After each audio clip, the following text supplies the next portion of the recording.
बिस्मिल्लाहिर्रहमानिर्रहीम। अस्सलामुअलैकुम वरहमतुल्लाहि वबरकातुहू। जी तो प्यारे तुलबा व तालिबात, आज का हमारा जो टॉपिक है वो बहुत ही इम्पॉर्टेंट टॉपिक है, अपनी नौइयत का डिफरेंट टॉपिक है, मुख्तलिफ है। और जैसे कि आप देख रहे हैं, पंक्चुएशन मार्क्स, ये हमारा आज का टॉपिक है। जिस तरह हर ज़ुबान में आप कहाँ रुकना है, कहाँ बोलना है, उन सब के मार्क्स होते हैं, निशान होते हैं। जैसे कि कुरान पाक पढ़ते हुए रमोज़े औक़ाफ़ होते हैं, उसी तरह ये इंग्लिश के भी पंक्चुएशन मार्क्स होते हैं। The English language has a system of symbols and science known as punctuation. यानी इंग्लिश ज़ुबान जो है उसमें एक सिस्टम है अलामात का, साइंस का, निशान, मुख्तलिफ़ निशान होते हैं, उनको पंक्चुएशन कहते हैं। Punctuation shows us how to structure sentences and how each sentence should be read. और पंक्चुएशन जो है वो हमें ये शो करता है कि एक सेंटेंस का स्ट्रक्चर क्या है, या एक सेंटेंस को कैसे स्ट्रक्चर देना है, कैसे बनाना है और उसको किस तरह पढ़ा जाएगा। देखिए, बोलने में तो हम बहुत आसानी से कहीं रुक जाते हैं, कोई सवालिया अंदाज में सवाल कर लेते हैं और फिर अपनी खुशी और गमी का इज़हार मुख्तलिफ़ अंदाज से कर लेते हैं। हमारी बोलने की टोन जो है वो बोलने में तो आसान है, लेकिन लिखते हुए पता चले कि क्या टोन है और किस टोन में लिखने वाले ने बात की है और वो क्या उसका अंदाज़ है, वो गमगीन है या खुश है या वो सवाल कर रहा है या वो कुछ एक्सप्लेन कर रहा है। तो ये सब के लिए जो है ना पंक्चुएशन मार्क्स की ज़रूरत पड़ती है, और इसी तरह पढ़ने वाले को फिर लिखने वाले के एहसासात का पता चलता है। Punctuation marks are used to express the expressions and emotions of the writer, tone of the writer, जैसे कि मैंने अभी एक्सप्लेन किया। तो चलिए अब देखते हैं कि पंक्चुएशन मार्क्स कौन कौन से हैं। ये आपके सामने 15 पंक्चुएशन मार्क्स हैं। फुल स्टॉप, इसको पीरियड भी कहते हैं, ये एक डॉट के जैसा होता है। क्वेश्चन मार्क, सवालिया निशान। एक्सक्लेमेशन मार्क, ये देखिए एक्सक्लेमेशन मार्क कुछ इस तरह से होता है। Comma, quotation mark, colon, semi colon, dash, hyphen, apostrophe, parenthesis, braces, brackets, ellipsis, slash. जी, तो सारे पंक्चुएशन मार्क्स के नेम्स देखने के बाद अब हम फुल स्टॉप से शुरू करते हैं। फुल स्टॉप एक सेंटेंस को एंड करने के लिए इस्तेमाल होता है। It is used to end a sentence. Simple sentence पूरा, जैसे Nadeem is going to Lahore, Zahra is reading a book, they are playing football. तो देखें, इस तरह से आगे फुल स्टॉप लगाते हैं। आजकल के दौर में छोटे बच्चे हैं, छोटी क्लासेस के बच्चे हैं, उन्हें बिल्कुल आदत नहीं फुल स्टॉप लगाने की, पंक्चुएशन मार्क्स यूज़ करने की। तो काइंडली मेरी टीचर्स से एक गुजारिश है, असातिज़ा से गुजारिश है कि छोटे बच्चों को छोटे होते ही छोटी क्लासेस से ही आदत डाली जाए कि वो फुल स्टॉप डाल लें, क्वेश्चन मार्क यूज़ करें। पंक्चुएशन मार्क्स जो भी आम तौर पे इस्तेमाल होने वाले मार्क्स हैं वो ज़रूर इस्तेमाल किया करें, वरना बिल्कुल भी पता नहीं चलता कहाँ लाइन ख़त्म हो रही है और कहाँ से अगली लाइन शुरू हो रही है। और हाँ, जब हम फुल स्टॉप लगाते हैं और अगली लाइन शुरू करते हैं तो वो उस लाइन का पहला वर्ड जो है वो बड़ा होता है, कैपिटल वर्ड होता है। सेकंड पे आ जाता है विद एब्रीविएशंस, यानी आप देखें कि एब्रीविएशंस के साथ भी फुल स्टॉप यूज़ होता है। जैसे B.A bachelor of arts, M.A masters of arts, MBA, M.B.A masters in business administration. और इसी तरह मॉडर्न इंग्लिश में ये विदाउट डॉट्स भी यूज़ हो रहा है आजकल, BA, MA, MBA। और ये जो है कैपिटल लेटर्स में यानी अपर केस में लिखा जाता है। इसी तरह ये हमारे पास AM और PM, A.M, P.M, ये लैटिन वर्ड्स से निकला है। लैटिन वर्ड्स है जी एंटी मेरिडियम, पीएम हो गया पोस्ट मेरिडियम, और ये अपर केस में भी लिखा जाता है और लोअर केस में भी लिखा जाता है। A.M, P.M या स्लैश डाले हुए हैं, और AM PM। तो AM जो है वो रात 12 से सुबह 12 बजे तक चलता है टाइम, और PM सुबह 12 बजे से रात 12 बजे तक चलता है।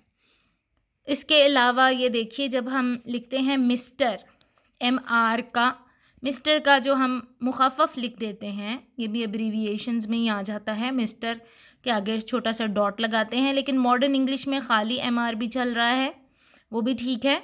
इसी तरह MRS, मिसेज़ का मुखफ़फ़ जो हम लिखते हैं, तो MRS डॉट। इसी तरह डॉक्टर के लिए हम डॉक डॉट डाल देते हैं, या DR लिख के डॉट डाल देते हैं। इसी तरह किसी मंथ का नेम लिखना हो हमने, तो हम पूरा नेम नहीं लिखते, समटाइम्स हम जस्ट JAN लिख लिया। फॉर एग्ज़ाम्पल जनवरी है तो हमने JAN लिख लिया और आगे डॉट डाल दिया। तो इस तरह फुल स्टॉप इस तरीके से भी इस्तेमाल होते हैं। नेक्स्ट, ये बहुत ही इम्पॉर्टेंट और डिफरेंट इंफॉर्मेशन है, जैसे कि मोस्टली E.G. स्मॉल लेटर्स या लोअर केस में E.G. ये आम तौर पे इंग्लिश में या किसी भी साइंस में या किसी भी जगह पे यूज़ होता है फॉर एग्ज़ाम्पल के लिए, और ये लैटिन वर्ड से निकला है एग्जाम्पली ग्रेशिया। एग्जाम्पली ग्रेशिया मतलब फॉर एग्ज़ाम्पल, यानी उर्दू में अगर हम देखें तो मिसाल के तौर पर। इसी तरह दैट इज़, इडेस्ट, लैटिन वर्ड इडेस्ट से निकला है ये, इड एस्ट, और इंग्लिश में ये है दैट इज़। लिखते हम दैट इज़ इसी तरह है I.E. लेकिन हम बोलेंगे जब तो दैट इज़ बोलेंगे, यानी इसमें उर्दू में होगा जो के हैं, यानी हमने कोई एग्ज़ाम्पल देनी हो या हमने बयान करना हो कि जो कि ये हैं, जो कि ऐसे हैं, तो ये सब लोअर केस और स्मॉल लेटर्स में आएगा। इसी तरह वगैरह वगैरह के लिए हम लोग E.T.C लिखते हैं, it's in Latin words etcetera.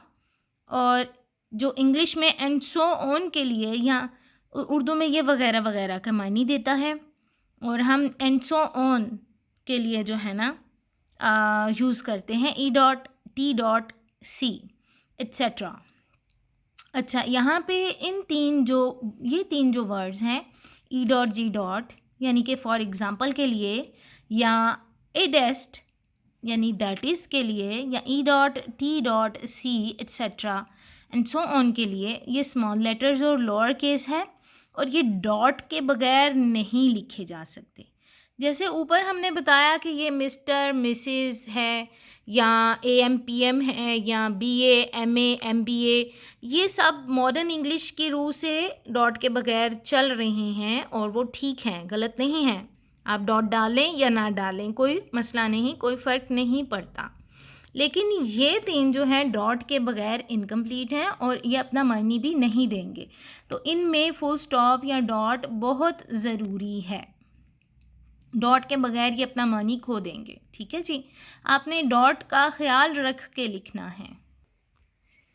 अच्छा जी, नेक्स्ट हमारा आ गया क्वेश्चन मार्क या इंटेरोगेशन मार्क। ये इस तरह का होता है, it indicates the end of a question.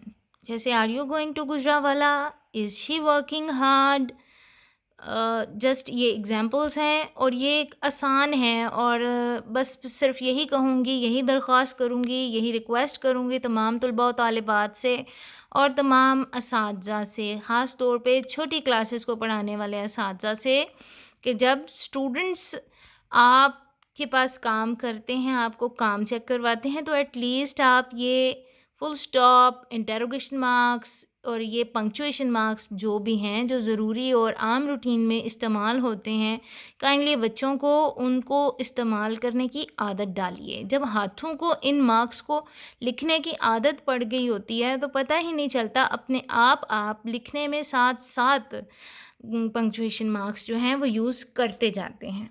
Next हमारा आ जाता है एक्सक्लेमेशन मार्क। ये है जनाब खुशी, हैरत, दुख, प्यार, नफ़रत, गुस्सा, तारीफ़, इन सब एहसासात या इमोशंस को, सडन फीलिंग्स को एक्सप्रेस करने के लिए इस्तेमाल होता है। It indicates the end of a dramatic statement और सेंटेंस या टू एक्सप्रेस सडन फीलिंग्स। जैसे कि आप किसी बहुत ही अच्छी चीज़ को देख लें, बहुत ही प्यारे बच्चे को देख लें, बहुत ही खूबसूरत फूल को देख लें, बुके को देख लें, तो आप कहते हैं सो स्वीट। या आप से किसी की बातों से या किसी से इरिटेट हो रहे हैं तो आप कहेंगे गेट आउट ऑफ हियर।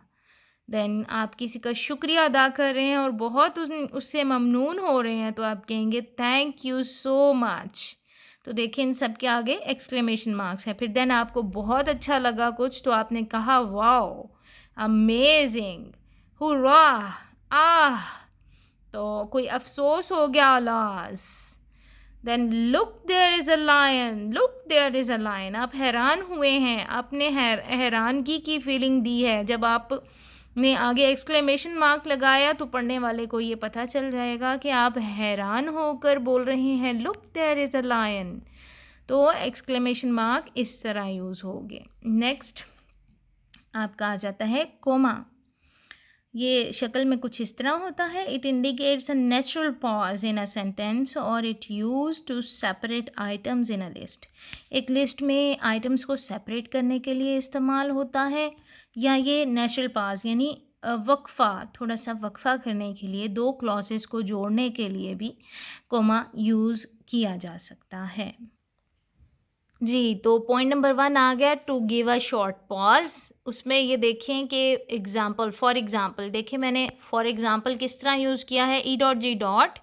जैसे कि मैं पहले फुल स्टॉप में ये चीज़ एक्सप्लेन कर चुकी हूँ, ये डॉट्स के बगैर अपना मीनिंग खो देते हैं, लेकिन पढ़ने में मैं यही बोल रही हूँ।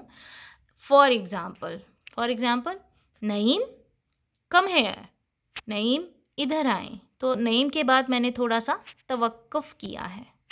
आलिया डू वन थिंग, तो आलिया डू वन थिंग। तो मुझे कैसे पता चला कि मैंने थोड़ा सा तवक्कुफ़ करके बोलना है, क्योंकि यहाँ कॉमे लगाए गए हैं। इसी तरह Nazima has a pen, a pencil and a book. अब यहाँ पर a pen, a pencil and a book के दरमियान जो कॉमास लगाए गए हैं, आ पेन और आ पेंसिल के दरमियान तवक्कुफ़, कॉमा लगाया, पेंसिल और एंड के दरमियान भी एक कॉमा डाला है। इसको ऑक्सफोर्ड कॉमा कहते हैं, हार्वर्ड कॉमा भी कहते हैं। जी, इसको हार्वर्ड कॉमा भी कहते हैं और ऑक्सफोर्ड कॉमा भी कहते हैं। इसको लगा लें तो भी ठीक है, अगर ना लगाएं तो भी ठीक है, कोई मसला नहीं है। ये लगाना ज़रूरी नहीं भी है और लगा लें तो कोई हर्ज भी नहीं है। तो Nazma has a pen, a pencil and a book, हमने तवक्कुफ़ किया और कॉमा लगाया। और जब ये कॉमा नहीं होगा तो सब मिक्स हो जाएगा और पढ़ने वाले को पता नहीं चलेगा कि कहाँ तवक्कुफ़ करके बात की गई है। इसी तरह एक पॉइंट और है जो आप याद रखेंगे, हमेशा येस और नो के बाद, यानी आपसे किसी ने कोई सवाल किया है, उसके जवाब में आपने जब येस लिखना है तो आगे कॉमा ज़रूर लगाना है। इसी तरह जैसे कि have you done your homework, yes I have done my homework, तो yes comma I have done my homework. जैसे कि नो है, have you learn your lesson, अगर आपने अपना लेसन नहीं याद किया तो आप कह सकते हैं no comma I have not learn my lesson. लिहाजा येस और नो के बाद कॉमा मस्ट लगाना है। इसी तरह नंबर 2 पे आ गया always after N introductory adverbs. Introductory adverbs के बाद भी कॉमा लाज़मन लगाते हैं, जैसे कि unfortunately, kindly, please, finally, however, nervously, happily, any how. ये सारे एडवर्ब्स हैं जो इंट्रोडक्टरी एडवर्ब्स हैं, इनसे जुमले हम शुरू करते हैं और आप इनके साथ कॉमा ज़रूर लगाएंगे। जैसे कि अनफॉर्चुनेटली नोबॉडी हेल्प्ड मी, ये फॉर एग्ज़ाम्पल है, ठीक है। Kindly comma grant me concession in fee, या kindly grant me leave for today, तो काइंडली क्या आ गया, आपने कॉमा ज़रूर लगाना है। प्लीज़ गाइड मी, जी मेहरबानी फरमा कर मेरी रहनुमाई कर दें, तो प्लीज़ गाइड मी, कॉमा आ गया। Finally he pass the exams, finally comma, however we didn't stop the work, ताहम हमने काम करना नहीं छोड़ा। फिर nervously she faced the interview, इसी तरह happily they accept the proposal, फिर एनी हाउ नेवर माइंड। इस तरह इन इंट्रोडक्टरी एडवर्ब्स के बाद साथ में कॉमा ज़रूर लगाते हैं जी। तो नेक्स्ट आ गया हमारा कोटेशन मार्क्स। इनको हम स्पीच मार्क्स भी कह सकते हैं, इन्वर्टेड कॉमास भी कहते हैं, और मोस्टली इन्वर्टेड कॉमास ही कहा जाता है। ये कुछ देखने में इस तरह से होते हैं। अगर इस तरह इजी ना हो तो आप इस तरह से भी इनको लिख सकते हैं जी। देखिए इस तरह से लिखते हैं, और अगर इस तरह से भी लिखें तो कोई गलत नहीं होता, और इनको डबल इन्वर्टेड कॉमास कहते हैं। और ये इस तरह से या इस तरह से भी हो सकते हैं, और इनको सिंगल इन्वर्टेड कॉमास कहते हैं। इट इंडिकेट्स डायरेक्ट स्पीच, ये डायरेक्ट स्पीच को इंडिकेट करते हैं। जैसे कि एग्जांपल हो गए, he said comma I am going to Karachi, ये डायरेक्ट स्पीच है। अब यहाँ पे ये कॉमा जो लगाया है ही सेड के आगे, यहाँ पे चाहे कॉमा आप ना भी लगाएं तो भी दुरुस्त होगा। कॉमा लगाएं या कॉलन लगा लें, नेवर माइंड, कोई गलत नहीं है, ये ठीक होगा। देन ये I am going to Karachi के बाद मैंने ये सर्कल किया हुआ है फुल स्टॉप को। मोस्टली इन्वर्टेड कॉमास के अंदर वाली साइड पे फुल स्टॉप लगाते हैं। अमेरिकन इंग्लिश में बाहर की साइड पे लगाते हैं। इन्वर्टेड कॉमास में जो जुमला लिखा हुआ है, सेंटेंस लिखा हुआ है, वो लिख के इन्वर्टेड कॉमास को क्लोज करके नेक्स्ट फुल स्टॉप लगाते हैं। लेकिन हमारे यहाँ इन्वर्टेड कॉमास के अंदर ही फुल स्टॉप भी लगा देते हैं। अच्छा जी, इसके बाद जैसे कि किसी चीज़ को आपने करना है, प्रोमिनेंट करना है, या आप बताना चाह रहे हैं, जैसे for example this A is my favourite letter, आप इसको इस तरह भी लिख सकते हैं, A is my favourite letter, double inverted commas के साथ, सिंगल इन्वर्टेड कॉमास के साथ भी लिख सकते हैं, A is my favourite letter. और आई थिंक इट्स बेटर कि आप किसी चीज़ को जब प्रोमिनेंट कर रहे हों, किसी लेटर को प्रोमिनेंट कर रहे हों, तो आप सिंगल इन्वर्टेड कॉमास लगाएं तो ज़्यादा बेटर रहेगा। नेक्स्ट एक ये पॉइंट है कि he asked me, comma inverted commas start, can you pronounce precis, this word precis, PRECIS, क्या आप इस वर्ड को प्रोनाउंस कर सकते हैं। अब ये चीज़ आ गई कि inverted quotation with in quotation, तो कोटेशन विद इन कोटेशन जो है जी, तो मैं कह रही थी कोटेशन विद इन कोटेशन में बाहर की तरफ आउटसाइड डबल इन्वर्टेड कॉमास होते हैं, और अंदर जो वर्ड लिखा होता है उसको, यानी कि इनसाइड जो आप प्रोमिनेंट करना चाह रहे हैं वर्ड को, उसको आप सिंगल इन्वर्टेड कॉमास से लिखेंगे। इसके अलावा I have to go and I got to go, ये दोनों ही बोथ हैव सेम मीनिंग्स, तो ये भी इसी तरह अलग अलग से इन्वर्टेड कॉमास डाल के लिखा जाता है। नेक्स्ट आ जाता है जी हमारा कॉलन, इस तरह डबल डॉट, एक डॉट ऊपर और एक नीचे, ये होता है जी टू इंट्रोड्यूस अ कोटेशन, किसी कोटेशन को इंट्रोड्यूस करने के लिए। For example my father says double dot never hurt anyone, double dot लगा के इस तरह आप, और सिंगल इन्वर्टेड कॉमास भी डाल दिए, कॉमा के अंदर फुल स्टॉप डाला। Then to enumerate a list, किसी लिस्ट को इन्यूमरेट करने के लिए भी आप कॉलन यूज़ कर सकते हैं। For example I have many things like books, pens, pencils and mobile e.t.c. तो इनको इन्यूमरेट करने के लिए आप कॉलन का यूज़ कर सकते हैं, कोमा का भी यूज़ कर सकते हैं और इनमें कॉलन भी लगा सकते हैं। इसी तरह there are three types of tenses. There are three types of tenses.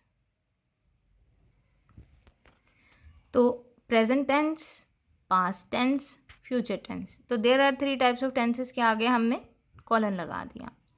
इसी तरह to mention time and ratio. Time और रेशो को मेंशन करने के लिए भी जब हम डिजिटल तरीके से डिजिट्स में मेंशन करेंगे टाइम, तो इस तरह होगा 2:45 PM। रेशो को मेंशन करेंगे 3:2 या 5:10। ठीक है जी। नेक्स्ट आ जाता है सेमी कॉलन। यानी ये इसका रोल कोमा जैसा ही होता है। For example, I called her on 25th Monday, 26th Thursday, 30th Saturday and so on. तो अब देखिए 25th के बाद कॉमा है, मंडे के बाद अगर सिर्फ थोड़ी देर के लिए आप इमेजिन करें कि 25th के बाद कॉमा, मंडे के बाद भी कॉमा ही हो, सेमी कॉलन ना हो, देन 26th है comma, Thursday comma, 30th comma, Saturday, तो हमें पता ही नहीं चलेगा कि ये 3 दिन है या 6 दिन है, कि 25th शायद अलग डे होगा, मंडे अलग डे होगा, 26th अलग डे होगा, थर्सडे अलग डे होगा। तो हम लोगों ने जब इस चीज़ को लिखने में एक्सप्लेन करना है या मेंशन करना है, तो हमने 25th Monday semi colon, 26th Thursday semi colon, 30th Saturday and so on. तो हमें यानी पढ़ने वाले को ये समझ में आ गया कि सेमी कॉलन लगा दिया। सेमी कॉलन लगाने से हमें ये पता चल गया कि 3 दिन हमने उनको बुलाया है या हमने उसको बुलाया है। हमें ये पता चल गया हमने 3 दिन के लिए उनको कॉल की और उसके बाद नेक्स्ट सो ऑन। इसी तरह इन्हीं डेज में हम उनको बार बार बुलाते रहे।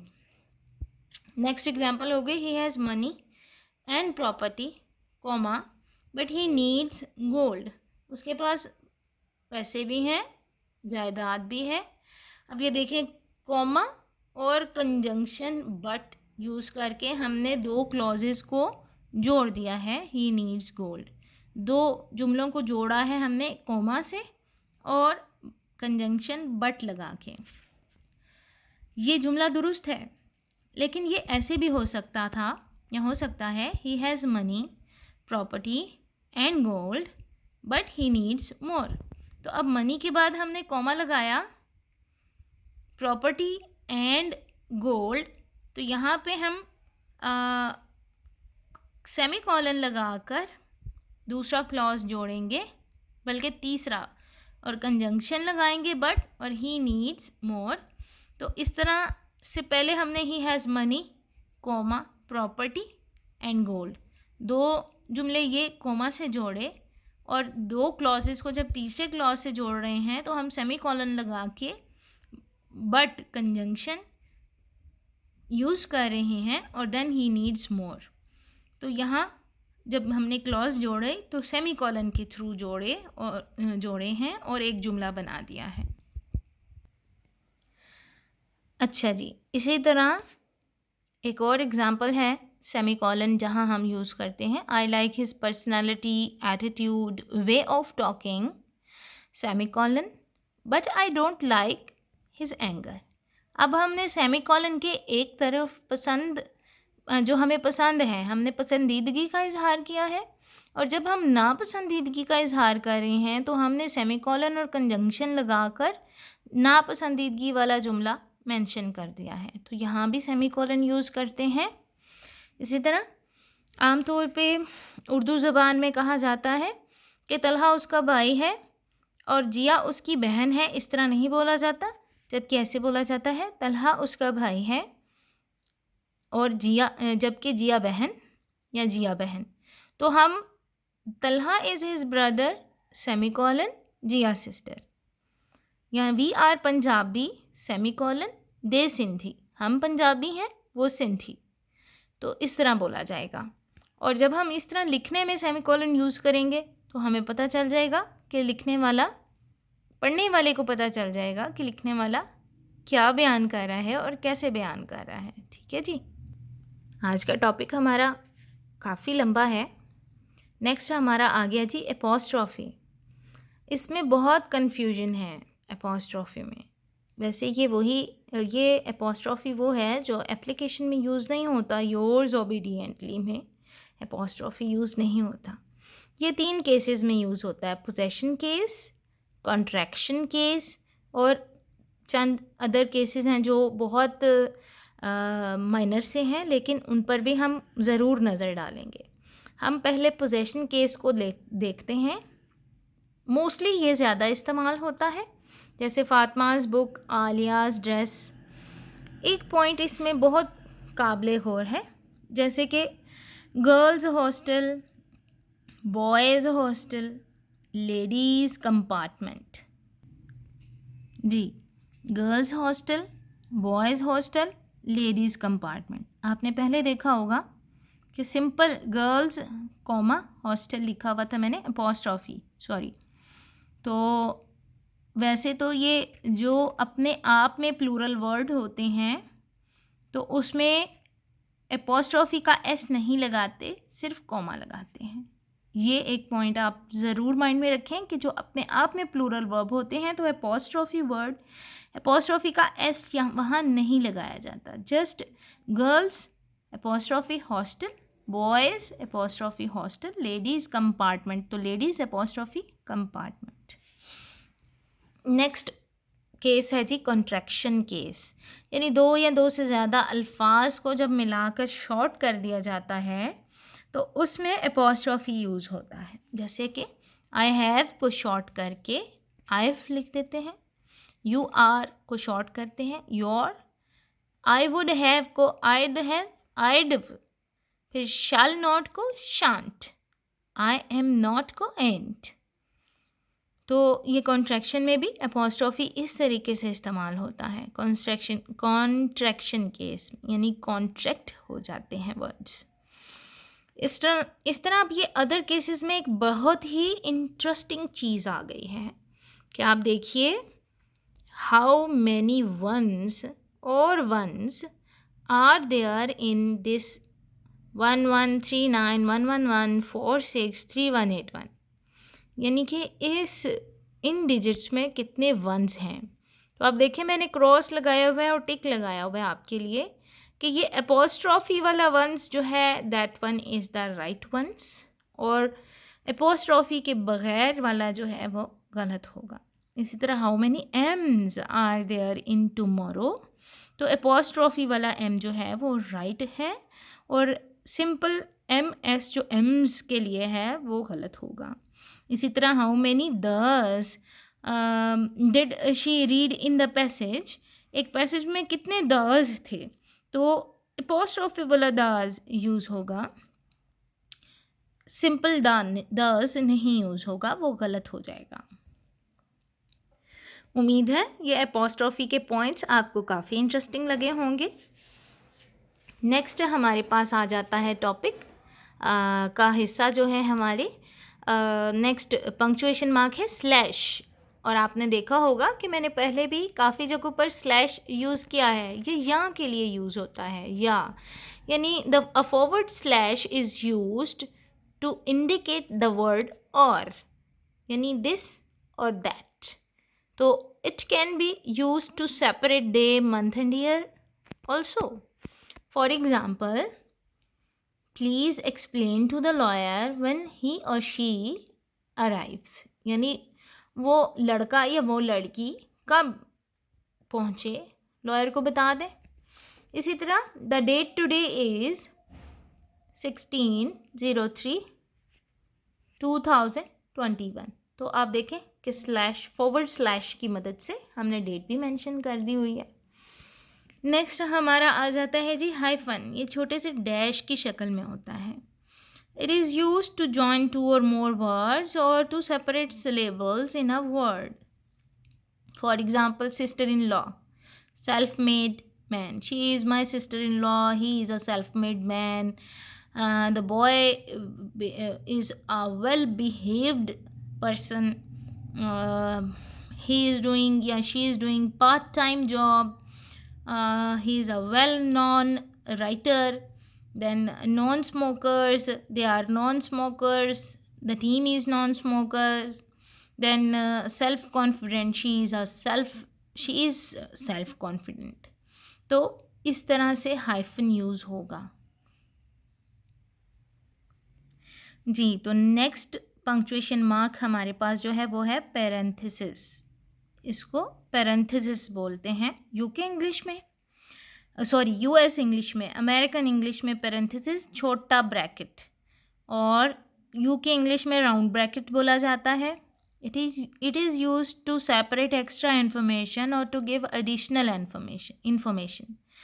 यानी कोई इन्फॉर्मेशन को सेपरेट करना हो या एडिशनल इन्फॉर्मेशन आपने बयान करनी हो तो आप small brackets, round brackets use करते हैं या पैरेंथेसिस यूज़ करते हैं, और उसके अंदर जो है ना आप इन्फॉर्मेशन लिख देते हैं। It's important to note that commas can replace the brackets, और ये भी आप अपने माइंड में रखें कि कॉमर्स जो हैं वो ब्रैकेट्स की जगह ले सकते हैं without changing the sentence. Sentence को चेंज किए बगैर आप कॉमर्स के अंदर भी ऐसी एडिशनल इन्फॉर्मेशन लिख सकते हैं या कोई एक्स्ट्रा इन्फॉर्मेशन को सेपरेट कॉमर्स के थ्रू भी कर सकते हैं। For example, he got marks 88%, that cut off 96%, यानी टोटल 96% था और उसमें से उसने 88% मार्क्स लिए हैं। इसी तरह मोहम्मद अली जिना 1876 1948 is the founder of Pakistan. तो हमने इस तरह पैरेंथेसिस के यूज़ से हमने उनकी पैदाइश और उनकी डेथ के नंबर्स जो हैं वो एक साथ मेंशन किए हैं। दरमियान में हमने इस तरह डैश यूज़ करके अपने जुमले को लिख दिया है। नेक्स्ट आ जाता है ब्रेसेस, दरमियाना ब्रैकेट, करली ब्रैकेट्स। इसको यूके इंग्लिश में करली ब्रैकेट्स कहते हैं, थोड़ा करली होता है इसलिए, और यूएस इंग्लिश में ब्रेसेस कहते हैं। उर्दू में हम इसको दरमियाना ब्रैकेट कहते हैं। मोस्टली ये मैथ्स में यूज़ होता है, आम तौर पर लोग यूज़ करते हैं इसे, लेकिन ये ज़्यादा इस्तेमाल नहीं होता। नेक्स्ट आ जाते हैं स्क्वायर ब्रैकेट्स। यूके इंग्लिश में स्क्वायर ब्रैकेट्स और यूएस इंग्लिश में इसको ब्रैकेट्स ही कहते हैं, और हम आम तौर पे उर्दू में इसको बड़ा ब्रैकेट कहते हैं, और ये भी मैथ्स में ज़्यादातर यूज़ होता है, और इसमें भी हम एडिशनल इन्फॉर्मेशन लिख सकते हैं, कुछ गलत नहीं होगा। नेक्स्ट आ जाता है डैश। ये दो तरह के होते हैं, एन डैश और एम डैश। डैश दो तरह के होते हैं, एक छोटा डैश एन डैश और बड़ा वाला डैश जो लंबा डैश होता है वो एम डैश होता है। एन डैश क्या इंडिकेट करता है जी? Indicates a period of time, range of numbers और डिस्टेंस। जैसे कि for example, she lived in England from 2004 to 2009, यानी वो इंग्लैंड में रह रही है 2004 से 2009 तक। इसी तरह 2001 टू 2021 ये भी हो सकता है। देन फिर आप किसी इस तरह लिखते हैं 25 टू 29 जून, तो इसके लिए भी ये छोटा डैश लगा सकते हैं। फिर इसी तरह 9 AM टू 2 PM, तो छोटा डैश एन डैश यूज़ होता है। The number range from 1 to 100, इस तरह से आप एन डैश को यूज़ कर सकते हैं। नेक्स्ट हमारा आता है em dash, long dash. Long dash that can be instead of comma, colon और ब्रैकेट्स, यानी लॉन्ग डैश जो कि कॉमा और कॉलन और ब्रैकेट्स के अलावा के इंस्टेड, उनकी बजाय लॉन्ग डैश भी इस्तेमाल हो सकता है, यानी ये भी पॉज के लिए यूज़ हो सकता है। दिस एम्फेसिस और एनहांसेस रीडेबिलिटी, और ये जो है बढ़ा देता है या ज़ोर देता है पढ़ने की काबिलियत को। जैसे कि for example, I can't wait to see Aliya, मैं आलिया को देखने के लिए इंतज़ार नहीं कर सकती। पॉज, माई बेस्ट फ्रेंड, वो मेरी अच्छी दोस्त है, मेरी सबसे अच्छी दोस्त है। और देन फिर एम डैश, ऑन संडे, इतवार को, इसी तरह दूसरा एग्जाम्पल आ गया, my parents are visiting tomorrow em dash, यानी पॉज किया, I have missed them so much, मैंने उनको बहुत ज़्यादा मिस किया। इसी तरह डैश जो है वो अब्रप्ट चेंज ऑफ थॉट, अचानक आपकी चेंज हो जाती है सोच, आप बात कर रहे हैं और बात करते करते एकदम आपकी सोच बदल जाती है, तब भी आप एम डैश यानी लॉन्ग डैश यूज़ करते हैं। जैसे लिखने में, he was my best friend, we use to study together, but why I am telling you this, लेकिन मैं आपको ये सब क्यों बता रही हूँ, तो या बता रहा हूँ। तो देखें, आप पढ़ने में आपको समझ में आ रहा है कि वो एकदम से आपको एक कहानी सुनाने लगा था कि he was my best friend, we use to study together, then एकदम उसने पॉज लिया, एकदम वो रुका, उसकी थॉट बदल गई, उसकी सोच बदली और एकदम उसने कहा why am I telling you this, मैं आपको क्यों ये बात बता रहा हूँ। तो इस तरह एम डैश यानी लॉन्ग डैश इस तरह भी अब्रप्ट चेंज ऑफ थॉट में भी यूज़ हो जाता है और बड़ा अच्छा इंप्रेशन डालता है।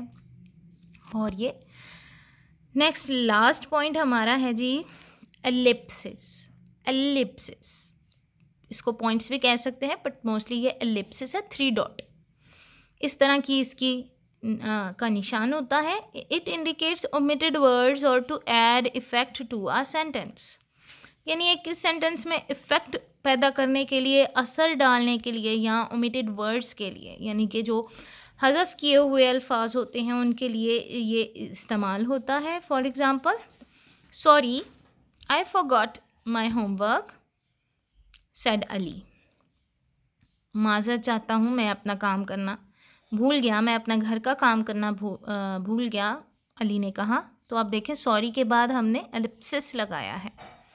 It is also use like से 1 2 3 एलिप्सिस अप टू 100। जब जैसे कि एक टीचर हैं या कोई बच्चा है, आप उसे काउंटिंग पढ़ाना चाह रहे हैं, तो आप इसी तरह कहेंगे या लिखने में ऐसे लिखेंगे, से 1 2 3 अप टू 100, तो उसके दरमियान आप एलिप्सिस इस तरह 3 डॉट डाल देंगे। And it is also use for irrelevant information, और ये इरेलीवेंट इन्फॉर्मेशन को देने के लिए भी लिखते वक्त आप इसको इस्तेमाल कर सकते हैं।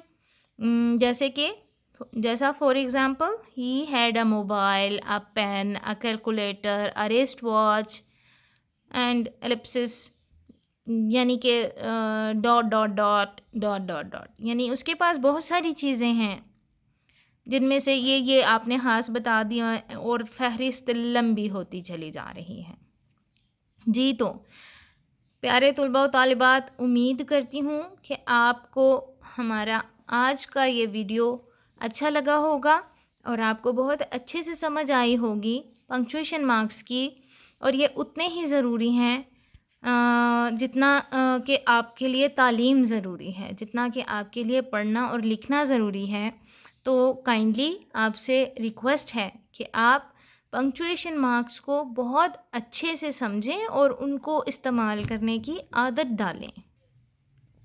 जब आपको लिखने में पंक्चुएशन मार्क्स की आदत होगी और आप इनको इस्तेमाल करके लिखेंगे तो आपकी लिखाई में इफ़ेक्ट पैदा होगा, असर पैदा होगा और पढ़ने वाले को बहुत अच्छे से समझ आएगी कि आपके क्या इमोशंस हैं और आप क्या एक्सप्रेस करना चाहते हैं और आपकी टोन क्या है, आपका अंदाज़ क्या है एक्सप्रेस करने का। कोई कमी बेशी हो तो बहुत माज़रत चाहूँगी।